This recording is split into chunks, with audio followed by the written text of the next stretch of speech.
ની અંદર સ્વાગત થયેલા અતિથિઓ, શિક્ષકગણો, વાલીગણો તથા મારા વહાલા વિદ્યાર્થી ભાઈઓ બહેનો, આજનો આ દિવસ એ બધા જ ભારતીયો માટે ખૂબ જ અગત્યનો છે, કારણ કે આજના દિવસની ઉજવણી કંઈક આ રીતે કરવામાં આવે છે.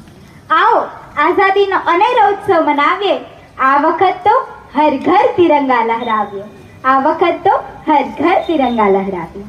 આપણા સૈનિકો અને ક્રાંતિકારીઓએ આપણા દેશને આઝાદ કરવા માટે પોતાનું બલિદાન આપ્યું છે, પોતાનું લોહી રેડ્યું છે. એ વીરોને, એ શહીદોને આજે યાદ કરવાનો દિવસ છે. એણે આપેલી આઝાદીને આપણે વ્યર્થ નથી જવા દેવાની, પરંતુ આપણે તેને જ્વલંત જ્યોત બનાવવાની છે. તો મિત્રો, ચાલો આજે આપણે સૌ પ્રણ લઈએ કે આઝાદી કી કભી શામ નહીં હોને દેંગે, શહીદો કી કુર્બાની બદનામ નહીં હોને દેંગે.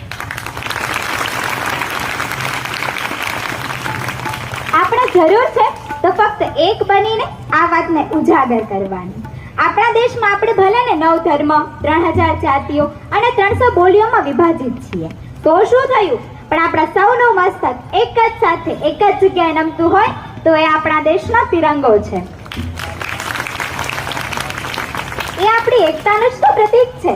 અનેકતામાં એકતા, એ જ અમારી શાન છે. એટલે જ મારો ભારત દેશ મહાન છે. એટલે જ મારો ભારત દેશ મહાન છે.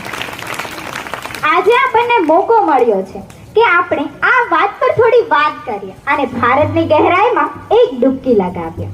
ભારત હોવું અને ભારતીયતા એક ઊંડી જ વાત છે. ભારતીયતા એ કોઈ નેશનાલિટી નથી, એ તો હરીભરી પૂરી શાશ્વત વિચારધારા છે. રામનો શબરીના એઠા બોરખાવ અને ઉચ્ચ નીચની દિવાલોના ભેદને તોડી નાખવું એ ભારતીયતા છે. યુવાનીમાં જ માં બનનારી કુંતીને શાસ્ત્રો પંચકન્યા એટલે કે દુનિયાની સૌથી પવિત્ર સ્ત્રીઓમાં સ્થાન આપ્યું છે. મહિલાઓનું આ સન્માન એ ભારતીયતા છે. આપણે આ જ ભૂમિના સંતાનો છીએ. જરા જુઓ તો ખરા, કોણ છીએ અમે? અમે એ જ છીએ જે બાણ ભેદીને ધરતીમાંથી ધારા નીકાળતા હતા, અને એ પણ અમે જ છીએ જે એક આંગળે ગોવર્ધન ઉપાડતા હતા. એ પણ અમે જ છીએ જે ચક્રવ્યૂહમાંથી બહાર નીકળવાની વિદ્યા ન શીખ્યા હોવા છતાં ચક્રવ્યૂહમાં કૂદી પડ્યા, અને એ પણ અમે જ છીએ જેના ફેંકાયેલા પથ્થર પાણી પર તરી ગયા.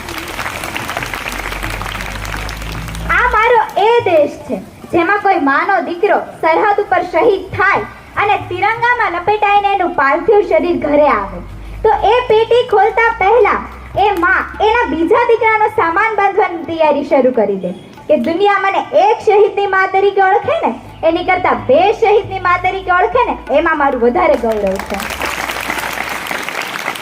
આ નિસ્વાર્થ દેશ પ્રેમ ભારતમાં જ તો જોવા મળે છે. જે ભાવના પર આ મહાન દેશનું મહાન ગણતંત્ર ટકી રહ્યું છે. તો ચાલો આજના આપણા આ દિવસે આપણે સૌ પ્રણ લઈએ કે આ ભાવનાની રક્ષા કરશું અને આપણા તિરંગાને સદાય ઊંચો લહેરાવશું. મારી પ્રાર્થના છે કે આપણી નસોમાં ફક્ત લોહી નહીં પરંતુ ગંગા જમનાના નીર વહે. આપણા હૃદયમાં સતત ભારત ધબકતું રહે. બસ હવે અંતે તો એટલું જ કહીશ કે અટલ બિહારી વાજપેયી સાહેબે કીધું હતું કે ભારત કોઈ ભૂમિ કા ટુકડા નહીં है, ये जीता जागता राष्ट्र पुरुष है. ये वंदन की धरती है, अभिनंदन की धरती है. यहाँ अर्पण की भूमि है, तर्पण की भूमि है. यहाँ की नदी नदी हमारे लिए गंगा है और यहाँ का कंकड़ कंकड़ हमारे लिए शंकर. हम जिएंगे तो भी इस भारत के लिए और मरेंगे भी इस भारत के लिए. और मरने के बाद भी गंगा जल में बहती हुई हमारी अस्थियों को कोई कान लगाकर सुनेगा ना तो एक ही आवाज आएगी, भारत माता की जय. जय हिंद, जय भारत. Thank you.